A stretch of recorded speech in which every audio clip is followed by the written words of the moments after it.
Hey everybody, I am David, and today I'm going to be talking about Mission Impossible Fallout. This is the sixth Mission Impossible film, the second to be directed by Christopher McQuarrie. This is the first time a director has returned to the Mission Impossible franchise, most likely because Christopher McQuarrie and Tom Cruise have been forming a really good bond together while making movies. And they make a good team too. Let's get right into this. You know what? The Mission Impossible franchise, I wasn't a fan of in the earlier days. Maybe because I was a little bit too young. I don't know. I wasn't that young when the first one came out. But it wasn't one that grabbed my attention yet. I wasn't into the spy genre at that point in my life. And I became a fan when Mission Impossible 3 came out, which, funny enough, was directed by J.J. Abrams, who was already known for producing the hit show Lost, which I was a huge fan of back in the day. And so I went to go see Mission Impossible 3, dragged to go see it with my cousin. And that's when I became a fan of the franchise. I did go back to the first two. The first one I thought was alright. The second one was the worst one, but the third one and onward have just gotten better and better with each one. I think Ghost Protocol is still my favorite one. That was the fourth film in the franchise, directed by Brad Bird. But these two, Rogue Nation and now even Fallout, I think Christopher McQuarrie has directed a really solid film with this movie. And I liked how in this one, it kind of brought the other three back. It kind of like felt full circle. I think if you are a newcomer to this franchise and you want to get into them, maybe you never seen the other Mission Impossible movies, I think you could skip the first two and go right into the third one, and then Ghost Protocol, Rogue Nation, and then this one. And you can fully understand what's going on. If you haven't seen the other ones, I would recommend it because there could be a little confusion on who certain characters are, what's their past. But if you have seen those ones, I think you get a much more larger scope of what's going on, a much more better understanding of what's going on in this movie.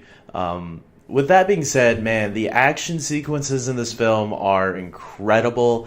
I think Tom Cruise has never been better as this character. It's amazing to me how he's a 56-year-old guy, but he still manages to do a lot of his own stunts. I don't know if he does all of his own stunts, but man, if he does, that's pretty impressive on a lot of the stuff that I've seen in this movie. And there were times I was trying to wonder, okay, I wonder what's green screen and what's actually a real stunt. And I think when you see the stunts, you can tell when it's legit.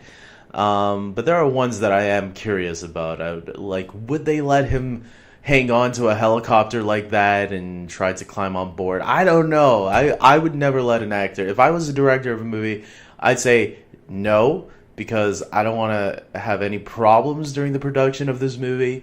So maybe you better let the stunt guy take care of this. Not that the stunt people are more expendable, just this is the star of your movie and you need him intact to finish off things. Henry Cavill is in this movie. I was looking forward to his performance in this movie a lot because I think he's a great actor. I love him as Superman, and I think he is the best since Christopher Reeve. And I like a lot of the Superman actors, but Henry Cavill definitely has a little bit more range than most. And I can't say too much without spoiling his role, but I will say I liked him a lot in the movie. I was a little disappointed with the way the direction his character went in, because I thought it was a little predictable.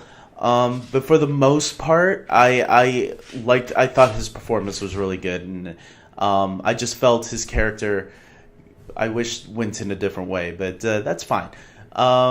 The rest of the cast, Ving Rhames, Simon Pegg, and the others, they're all great. You know, everybody, the villains, the heroes, whatever. You know, I think everybody is always great in these movies, so there's no problems there. But if you're going to see a Mission Impossible movie, you want to see it for the action. There are several scenes that, you know, they're there to tell their story. They're there to get you to care about Ethan Hunt. And I think the movie does a really good job at that. You know, you care about him, you care about his past and his relationships. And so some people might find maybe certain scenes a little too slow. I did not. I thought they were nice scenes that needed to be there, or were welcoming to be there. And I would recommend that if you're a fan of the franchise, like I said, you're gonna love this movie. You're gonna think it's up there with some of the more recent ones.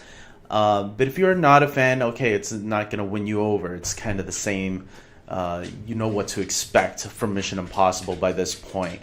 But hey, it's a spy movie.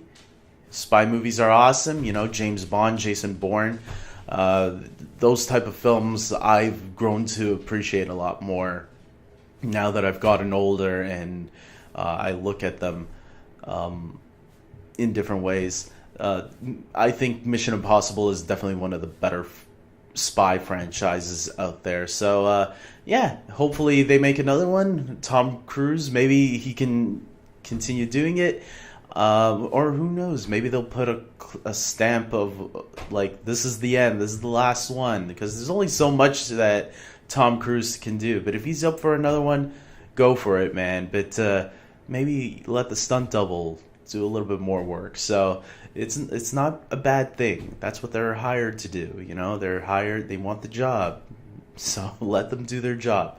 With that being said, I hope you guys like this video. Oh wait, my rating for this movie is going to be an 8 out of 10.